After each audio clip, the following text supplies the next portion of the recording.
یہ کہانی ہے دو بچوں کی کہ جو گاؤں میں رہتے تھے. ان میں سے ایک 6 سال کا تھا اور ایک 10 سال کا تھا. وہ دونوں بہت اچھے دوست تھے. ایک دن وہ کھیلتے کھیلتے گاؤں سے تھوڑا دور نکل گئے اور ان میں سے 10 سال کا بچہ کنویں میں گر گیا اور بہت زور زور سے چلانے لگا.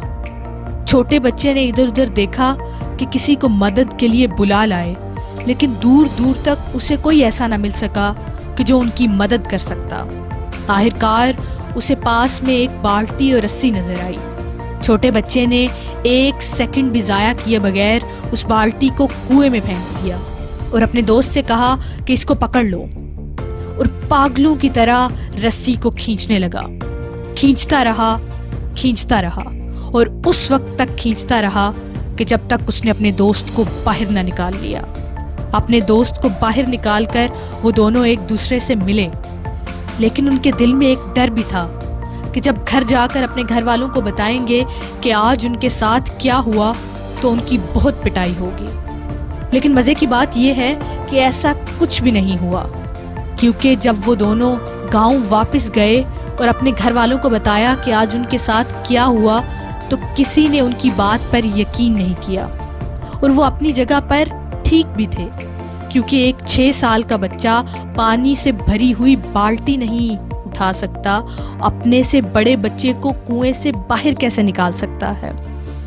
پورے گاؤں میں سے صرف ایک شخص ان بچوں کی بات پر یقین کر رہا تھا، اور وہ شخص گاؤں کا ایک معزز شخص تھا.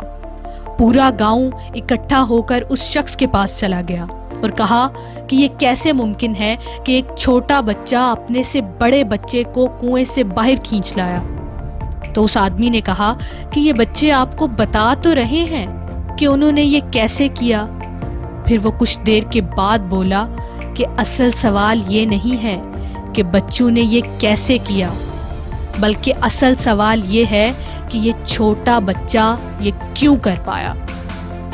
اور پھر اس نے دوبارہ بولا کہ اس سوال کا صرف ایک ہی جواب ہے، اور وہ یہ ہے کہ اس وقت پر، اس جگہ پر دور دور تک کوئی ایسا شخص موجود نہیں تھا جو اس چھوٹے بچے کو یہ کہہ سکتا کہ تم یہ نہیں کر سکتے، یہاں تک کہ وہ خود بھی نہیں.